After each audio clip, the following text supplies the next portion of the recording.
สบายดีไม่ได้สาที่น้ามาเห็นปลาแดกปลาหน่อยนะหรือว่าปลาแดกอันปลาตัวนี้ฝรั่งเขาอันสักดินพี่น้องอันนี้ค่อยคั่วค่อยเอาขี้มันออกเบิดละเด้ตัดหัวตัดอย่างมันออกเป็นหากระเสล้างเนาะล้างให้มันสะอาดล้างเอาอันเลือดเอาขี้ดำมันออกปลาเนี่ยค่อยใส่อันโลครึ่งเด้อล้างจนมันบ่มีเลือดล้างจนน้ำมันใส่เนาะแล้วใส่เกลือ250 กรัมเด้อเกลือเม็ดเกลือใหญ่น่ะเกลือทะเลใส่หลายๆโลดพี่น้องเพราะว่าเขาสิหมักเกลือเนาะใส่ลงไปแล้วก็ซาวเนาะประมาณนี้ถือว่าได้บัดนี้ก็เสียนใส่ในกวดแก้วเนาะแก้วตัวนี้ค่อยเอาไปต้มแล้วเด้อพี่น้องต้มน้ำร้อนนะเพื่อฆ่าเชื้อเนาะก็ใส่เอาปลายัดใส่ลงไปทางเทิงเนี่ยเขาก็เอาเกลือห้วยใส่อีกเนาะพี่น้องใส่น้อยนึงเด้อประมาณบ้วงแกงนี่แหละเพื่อปลามันจึงบ่เน่าเนาะน้ำที่มันเลือเขาก็ถอกใส่แบบนี้น้ำหมักปลานะพี่น้องเม็ดเกลือตัวนี้เขาก็เอาลงเลยแบบนี้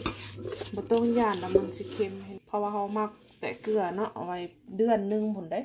ถ้าเขาอยากได้ให้ตัวปลามันแข็งนะนี่เอามือกดแบบนี้เนาะเห็นบ่น้ำปลามันเริ่มออกแล้วเขาปลาไว้ในอุณหภูมิห้องธรรมดาเด้อพี่น้องอย่าเอาไปตากแดดหรือว่าอย่าเอาไปไว้บ่อนมันมีแสงแดดนะพี่น้องไว้บ่อนมันมืดก็สิมักเกลือป่าไว้แบบนี้เดือนหนึ่งเนาะเดี๋ยวอันครบเดือนนึงเขาจึงกลับมาเบิ่งกันอีกหลังจากที่เขามักป่าไว้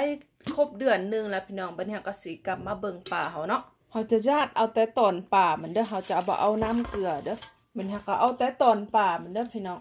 ใส่3 แถวสิผสมปลาแดกเลยใส่พี่น้องเบิ่งตอนปลาที่ข่อยมักเกลือพี่น้องเห็นบ่เนื้อปลามันก็สีแดงงาม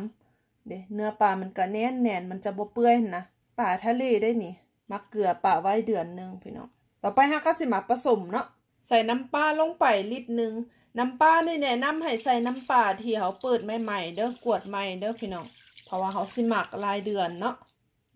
ใส่ลงไปแบบนี้ต่อไปก็สิใส่อันเปลือกข้าวโอ๊ตเนาะใส่ลงไป35 กรัมเด้อพี่น้อง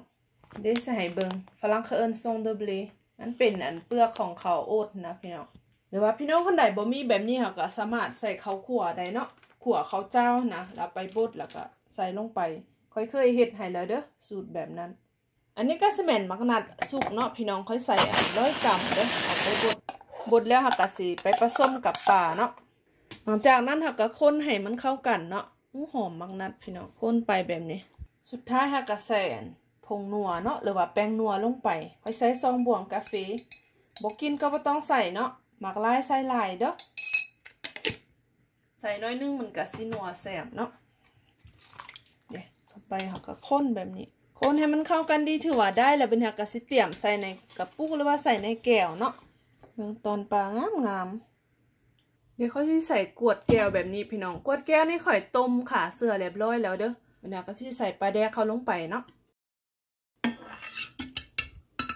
วันนี้ก็สิใส่น้ำมันลงไปเนาะเนี่ยใส่น้ำจนถ่วมตอนปลาแดกแบบนี้วันนี้ก็สิปิดเนาะหรือว่าอัดไว้แบบนี้หมักไว้เป็นปีพี่น้องมันจึงแซ่บ1 ปีผ่านไปเขากลับมาเบิ่งปลาแดกที่เขาหมักไว้พี่น้องปลาโถพี่น้องหอมปลาแดกไผ่บ่มักก็สิว่าเหม็น ตอนปลามันก็สิเปื่อยแบบนี้เนาะเบิ่งอันเนื้อปลามันก็สีแดงงามแบบนี้พี่น้องไผ่มักกินดิบสีชมพูแบบนี้พี่น้องเนื้อปลาโอ้ยหอมขอยจะเอาไปต้มพี่น้องขอยจะบ่กินดิบเอาไปต้มอันไว้ตำมังหุ้งไว้ตำอันประเภทตำเนาะแล้วก็เอาไว้ใส่อันประเภทแกงประเภทลาบก่อนเราจะเอาปลาแดกลงไปต้มเราจะต้องเจียวน้ำตาลก่อนเนาะพี่น้องให้มันได้สีน้ำตาลเรืองทองพี่น้องน้ำปลาแดกเขามันจึงงามเนาะจึงเงางามดีสีก็งามน้ำตาลนี่ค่อยใส่200 กรัมเนาะพี่น้องเขาจะเจียวด้วยไฟอ่อนเนาะถ้าว่าพี่น้องคนใดมีน้ำตาลอ้อยน้ำตาลอันแดงนะพี่น้องใส่น้ำตาลแดงน้ำตาลอ้อยมันก็สิได้สีแดงงามดีเนาะเจียวจนน้ำตาลมันเรืองทองเนาะเดี๋ยวพี่น้องในเมื่อเขาเจียวน้ำตาลมันเริ่มเป็นสีเหลืองทองแบบนี้บัดนี้ก็สิใส่อันกะปิลงไปเนาะกะปิเนี่ยค่อยใส่150 กรัมขั้นตอนนี้เขาจะเห็ดไฟอ่อนเด้อพี่น้องเจียวไปน้ำกันแบบนี้เจียวไปพี่น้องเห็ดไฟอ่อนสุดเลยเด้อ บ่ซันมันสิใหม่ได้มันเฮ็ดให้ปลาแดกเขามันขมเนาะบัดนี้เราก็สิใส่อันน้ำปลาแดกลงไปเนาะ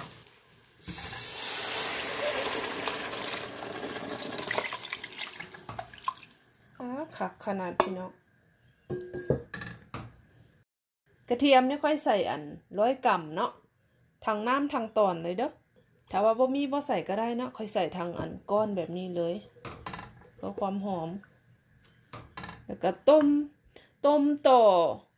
ประมาณ40 นาทีเนาะให้ปลามันสุกแล้วก็ให้อันน้ำตาลมันละลายเนาะเดี๋ยวจังนั้นจึงกลับมาเบิ่งกันอีก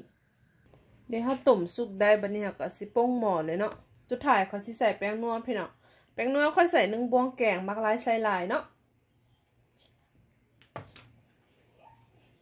เนี่ยก็จะเอาไปกรองไปหยาดเนาะเรียบร้อยพี่น้องเบิ่งสีปลาแดกงามครับหอมลองไปเฮ็ดกินมึงแล้วพี่น้องสำหรับมื้อนี้ขอลาไปก่อนพบกันในคลิปต่อไปถ้ามักก็กดไลค์ถูกใจก็กดแชร์ให้ได้เด้อสมัยเริ่มบ๊ายบาย